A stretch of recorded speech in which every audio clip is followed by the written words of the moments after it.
A lot to unpack there with our front bench. With me tonight, former New Brunswick Liberal Premier Brian Gallant. He's the CEO of Space Canada.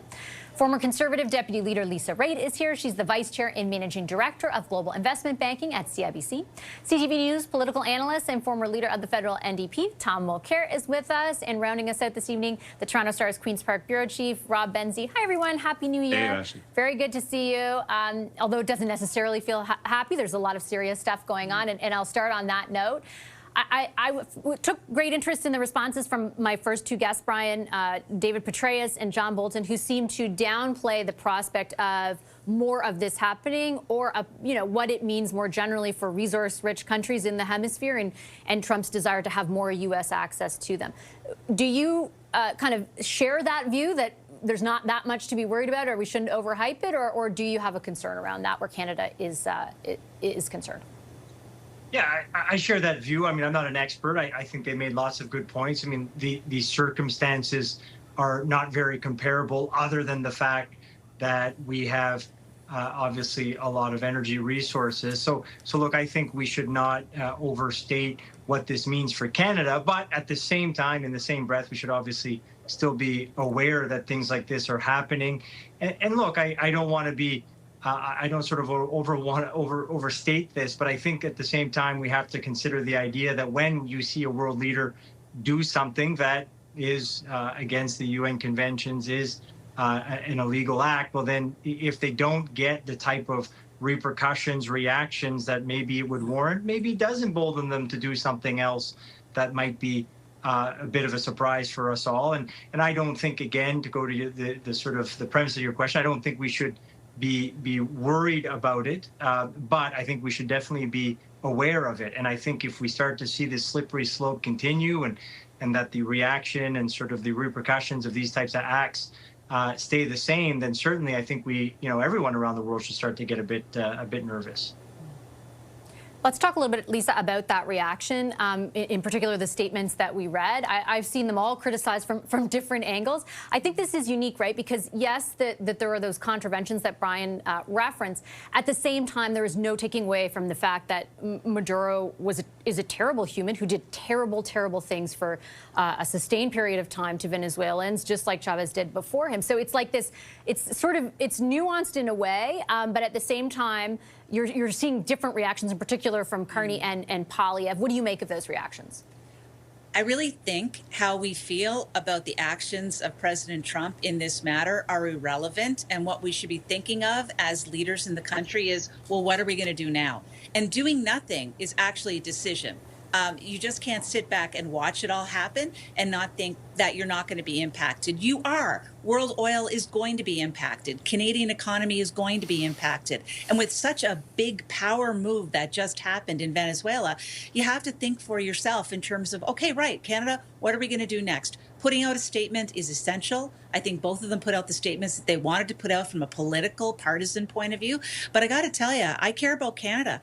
And I want to make sure that whatever is happening to the south of us, we are insulated, protected, and not only that, we're able to put in place the steps that we need in order to ensure our own sovereignty and our own safety going forward. And that's kind of, it's not like I'm saying it's not really any of our concern. It totally is our concern, but what we should be concerned about is our reaction to it and what our plans are going to be going forward, not about the words we chose to describe it and whether or not it's on side with international law. In that vein, I think the focus is definitely on what it means for the oil sector here, Tom, right? In particular, because Venezuela sits on reserves that, by the way, are not getting out of the, like, the industry has atrophied, but they sit on a massive amount of reserves that is the same kind of oil that we export to the United States. So, yeah. I had the benefit of interviewing a number of experts today on my radio program who all seem to conclude, like, again, no reason to panic because there's still so much instability there. The sector has atrophied. If companies do go back there, it's going to take a while to build things up. So, like, don't panic. But then you see at the same time what happened to Canadian oil stocks, right? Which was essentially reflective of a panic to a certain degree, which tells me, like, I'm not exactly sure how worried we should be. What do you think? I think that the expertise that you had on your show is reflective of the reality of it, and people who are reacting in the market are reacting to a couple of stories that appeared over the weekend that were very dramatic, and this is going to be terrible for the Canadian oil patch. And I think that I'm not in the business of giving investment advice, but I think that people who are making investment decisions might want to look at the experts and not at the one or two people who penned out something over the weekend, just sort of going, wow, this must be just awful for Canada. And I think that Lisa's got it right. I mean, this is a long-term thing. It's a complicated market. The infrastructure, the one thing that Trump got right is that the infrastructure is awful. That's why they're not able to make any money. Trump insists that he's going to be taking a lot of money out of the ground. That's something to be worried about. And I think that the people of Venezuela have reacted to that sort of behavior with putting in people like Chavez and Maduro. By the way, I love the way we chose those three clips of the three party leaders, Vashi, because Carney, I think, did a masterful job of trying to straddle both the conservative reaction, yay, the guy's in the slammer, keep him there for life, he's a bad guy, and the NDP reaction, which is, no, this is completely against international law. Come on, this can't happen. And Carney basically said both at the same time. On the one hand, it's, we've got to have international rules and respect them without saying that the Americans broke them, which of course they did. And then at the same time saying, but this guy's really a thug and he's denied democracy and he cheated in his last election and he's held his people down. And it's probably a good thing that he's gone. So I think that on a purely simple Canadian level, we got it right politically. And I think that overall, the oil patch is going to survive this one just nicely. Thank you. And it might actually push in favor of the type of deal that Carney was going for with Daniel Smith for a second pipeline to the Pacific. Hope so.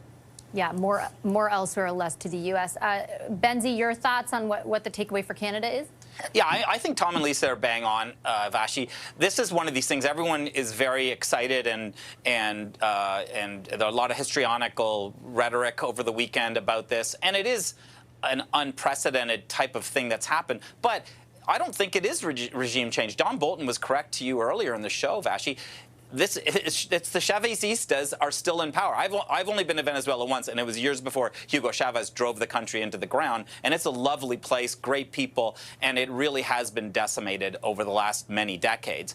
And Maduro was, it's a kleptocracy. It's a narco state. So there's not going to be a lot of tears shed for his departure, but his party's still in power, and his vice president is the interim president. And it doesn't sound like there's going to be the kind of regime change I think that a lot of people who when they initially heard about Maduro leaving, would have wanted. So Machado's not going to be the president. She's, a world hero, a Nobel Peace Prize winner, but we're going to be stuck, or they're going to be stuck with the same odious regime. And it's great for, I guess, American oil companies in the short term that they could get access to this these atrophied oil fields and everything like that. But I'm not sure it's going to be the change for the people of Venezuela and the hundreds of thousands of refugees who have fled to neighboring Colombia and other parts of South America and indeed into the United States. It's a great headline for Mr. Trump on one day, but I think he doesn't have people as smart as Dave Petraeus and John Bolton advising him now. And I think it's going to be a very tumultuous time in the days and weeks and months ahead.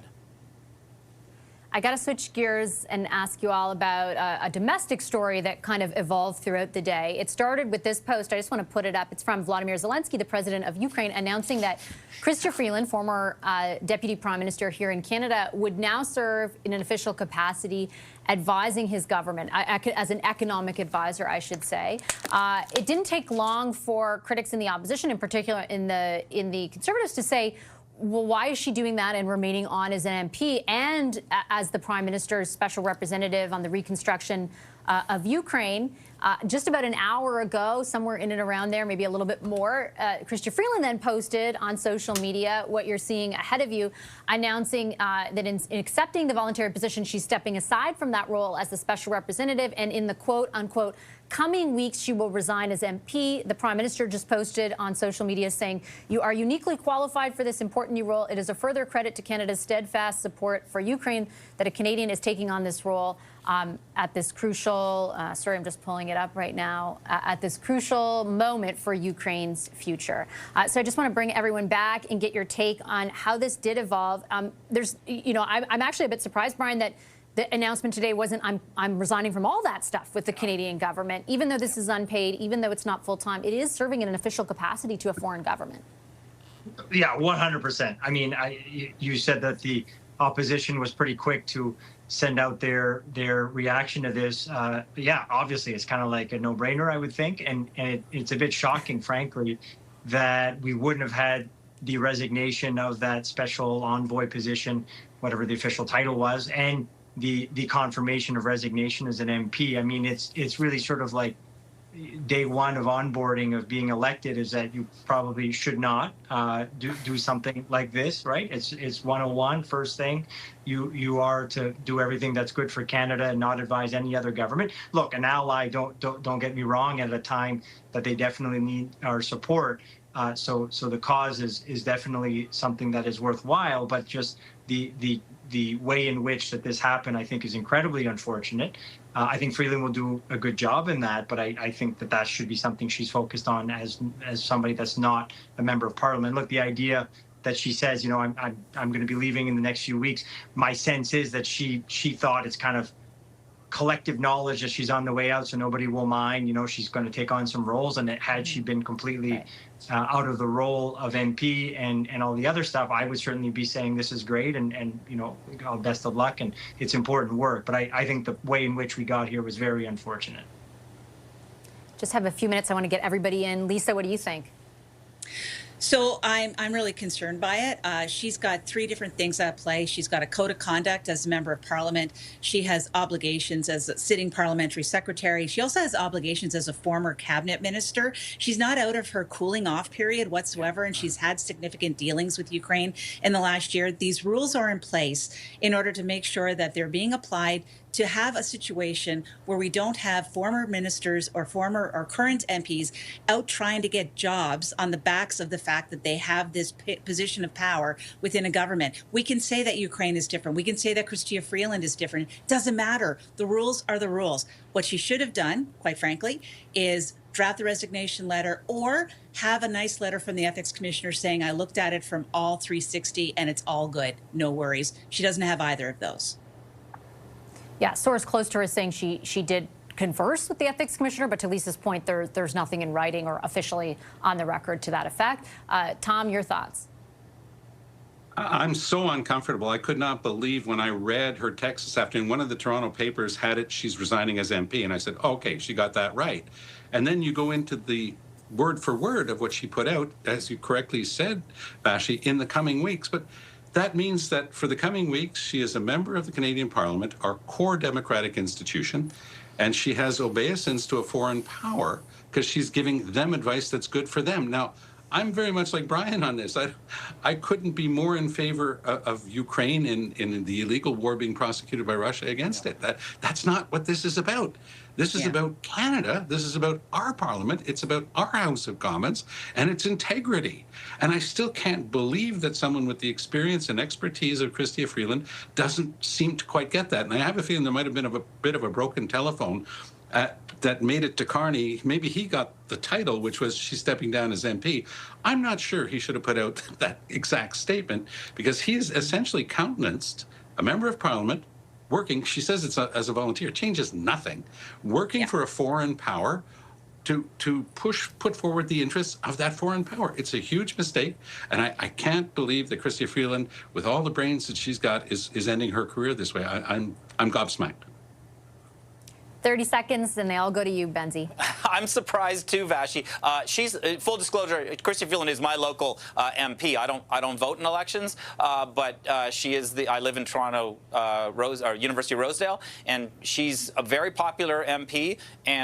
But frankly, you could run my Cavapoo Poppy with a red tie in that riding as a Liberal, and she would win. So I'm not saying that Poppy's a Liberal, but I don't know what she is. But I think though, as a constituent, I do find it very unusual, and Tom is bang on. The optics are really bad, even though most Canadians agree that helping Volodymyr Zelenskyy is a very good thing to do. It's the way this is rolled out is not a good look. I will leave it on that note. Thanks, everyone. Pleasure to see you again in the new year. Brian Gallant, Lisa Raitt, Tom Mulcair, and Rob Benzie, our front bench.